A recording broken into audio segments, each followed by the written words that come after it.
যারা দীর্ঘদিন ধরে তাদের সুগার, প্রেশার বা থাইরয়েড বা অন্যান্য কোনো ক্রনিক ডিজিজের জন্য দীর্ঘদিন ধরে অ্যালোপ্যাথিক মেডিসিন খেয়ে যাচ্ছেন, তারা চাইলে এই সব অ্যালোপ্যাথিক মেডিসিনগুলিকে না বন্ধ করেও এর সাথে নিশ্চিন্তে হোমিওপ্যাথিক ওষুধ ব্যবহার করতে পারেন বা হোমিওপ্যাথিক ওষুধ খেতে পারেন।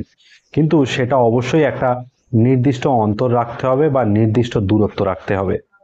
তবে এরকম রোগীরা সাধারণত দুই রকমের হয়ে থাকে। এক ধরনের হলো যারা যে কারণে অ্যালোপ্যাথিক মেডিসিনগুলি খাচ্ছেন তারা ঠিক সেই কারণেই হোমিওপ্যাথি ওষুধ খেতে এসেছেন, কারণ তারা অ্যালোপ্যাথিক মেডিসিনগুলিকে বন্ধ করতে চাইছেন। এখানে আমাদেরকে একটি বিষয় খেয়াল রাখতে হবে যে যে রোগটি নিয়ে রোগী হোমিওপ্যাথিক ওষুধ খেতে এসেছেন সেই রোগটি আদৌ হোমিওপ্যাথি ওষুধে সারবে কিনা। যদি হোমিওপ্যাথি ওষুধে সারে তবেই সেক্ষেত্রে রোগীকে ওষুধ দেওয়া হবে, কিন্তু ওষুধ দেওয়া হলেও সেক্ষেত্রে রোগীর অ্যালোপ্যাথি ওষুধটি কিন্তু সঙ্গে সঙ্গে হঠাৎ করে বন্ধ করা যাবে না।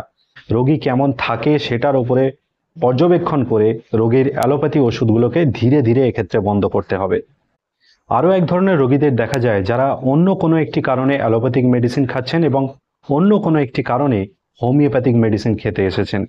এই ধরনের রোগীদের ক্ষেত্রে আরও একটি টুইস্ট দেখা যায় যে যেহেতু হোমিওপ্যাথি ওষুধ কোনো নির্দিষ্ট রোগের ওপরে কাজ করে না, সম্পূর্ণ রোগীর ওপরে কাজ করে, সেক্ষেত্রে অনেক সময় দেখা গেছে যে রোগী অন্য কোনো কারণে হোমিওপ্যাথি ওষুধ খেতে এলেও রোগী যে কারণে অ্যালোপ্যাথিক মেডিসিন খাচ্ছে সেই রোগটিও ধীরে ধীরে হয়তো স্বাভাবিক হয়ে যাচ্ছে বা কিছুদিন পরে সম্পূর্ণভাবে স্বাভাবিক হয়ে যেতে দেখা গেছে। তবে এই ক্ষেত্রেও যেসব অ্যালোপ্যাথিক মেডিসিনগুলি রোগী আগে খেয়ে আসছিলেন সেই সব অ্যালোপ্যাথিক মেডিসিনগুলিকে কিন্তু হঠাৎ করেই বন্ধ করা যাবে না। সেগুলিকে ধীরে ধীরে বন্ধ করতে হবে এবং রোগীকে যথাযথ পর্যবেক্ষণে রাখতে হবে বা নিয়মিত চেক আপে রাখতে হবে।